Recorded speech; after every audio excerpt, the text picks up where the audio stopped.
Topit či netopit? Takovou otázku si poslední měsíce pokládají obyvatelé Kladna. Tamní teplárna totiž považuje stávající smlouvu s městem za neudržitelnou a požaduje zdražení tepla. S tím ale nesouhlasí kladenský magistrát. Ta sazba, kterou my tady účtujeme občanům, tak jako skvělá, je to něco kolem 800 korun za gigajoule. No a ta elektrárna přišla s tím, že poměrně rapidně zdraží, aby jsme šli na nějaký kompromis a podobně, ono jim se nakonec nechtělo. Teplárna Kladno ve svém oficiálním vyjádření uvádí, že dlouhodobě upozorňovala na zhoršující se ekonomiku výroby tepla z uhlí, zejména kvůli rostoucí ceně emisních povolenek a podmínkám evropského energetického trhu. Zároveň opakovaně deklarovala snahu najít kompromisní řešení a nabídla městu spolupráci na transformaci zdroje.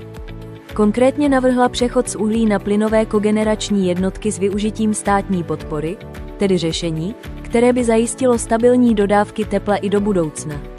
Ve svém vyjádření ale zároveň jasně konstatuje, že bez dohody a spolupráce s městem a městským distributorem není možné tuto transformaci zahájit. Teplárna také upozorňuje, že při zachování stávajících podmínek může dojít k ukončení výroby tepla v horizontu roku 2027.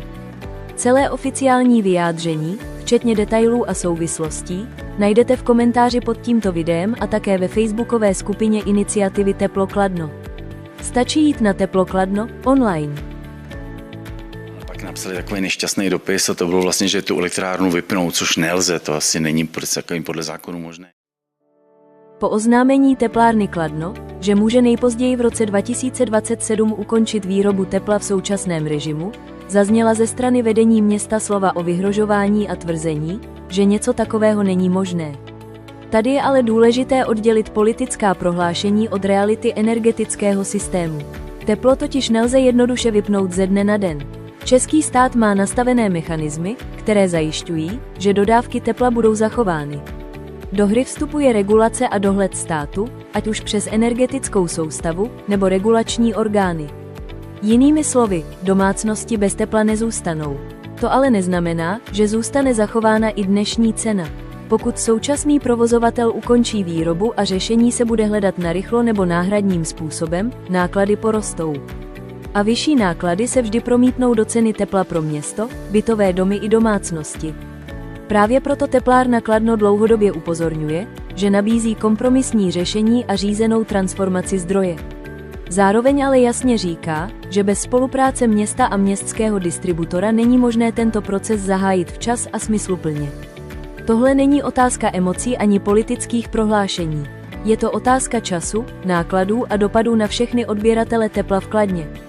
Pokud vás tohle téma zajímá a chcete mít informace v souvislostech, zapojte se do iniciativy Teplo Kladno a do facebookové skupiny, kde dáváme dohromady fakta, scénáře a reálné dopady. Stačí jít na Teplo Kladno online. Město hodlá udržet ceny tepla na současné výši, a to až do roku 2030, tedy do doby, do které má s teplárnou smlouvu. V mezidobí chce ale Kladno vybudovat vlastní zdroj tepla, který by časem teplárnu nahradil. No, my jsme se rozhodli, že uděláme vlastní zdroj, to znamená, že to CZT, kteří prostě, nebo ty lidé, kteří to odebírají teplo od města Kladna, tak ho budou mít pořád, oni to vlastně ani nezaregistrujou. My už jsme udělali první kroky, teď už prověřujeme pozemek, máme tam teplovody, máme tam i přívod plynu, takže si myslíme, že do 2 let bychom měli mít hotové zázemí a měli bychom mít náhradní zdroj. Poslední výrok, na který se podíváme, zazněl v lednu 2025.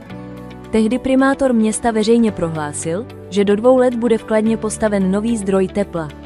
Tento výrok se opakuje i v průběhu roku 2026. Pokud se ale na to podíváme čistě časově a bez emocí, znamená to jednoduchou věc. 1 rok z těchto 2 už uplynul. Jsme v lednu 2026 a podle tohoto tvrzení by měl být nový zdroj hotový nejpozději v roce 2027, tedy už příští rok. Jenže po roce od tohoto prohlášení nevidíme žádné veřejně známé kroky, které by takový projekt odpovídal. Neznáme konkrétní technologii, neznáme harmonogram, neznáme rozpočet, neproběhlo povolovací řízení ani výběr dodavatele. A to není kritika, to je prostý popis reality. Výstavba nového zdroje tepla není otázka politického prohlášení, ale let přípravy, projektování, povolování a financování. Pokud má být zdroj skutečně hotový do 2 let, tyto kroky už by dnes musely být dávno vidět. Právě proto je důležité o tom mluvit otevřeně a v souvislostech. Ne proto, abychom někoho strašili, ale proto, abychom rozuměli tomu, kde se skutečně nacházíme a co nás v nejbližších letech čeká. Pokud chcete mít přehled, zapojte se do iniciativy Teplo Kladno a do facebookové skupiny, kde dáváme dohromady fakta, časové osy a reálné scénáře dalšího vývoje.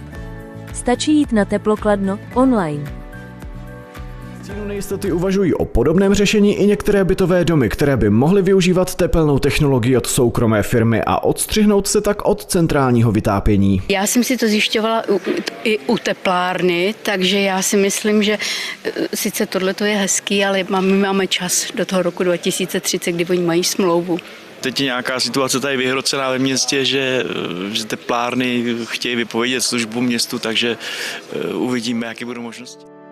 V 2025 se část kladeňáků a zástupců SVJ přišla podívat na obchodní prezentaci společnosti AC Heating, která nabízela vlastní domovní kotelny jako cestu, jak se vymanit z nejistoty kolem budoucí ceny tepla z centrálního zásobování.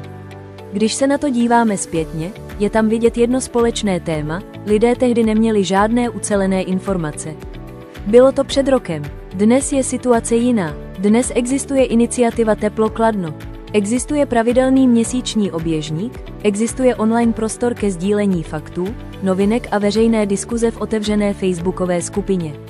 Informace dnes už nejsou problém.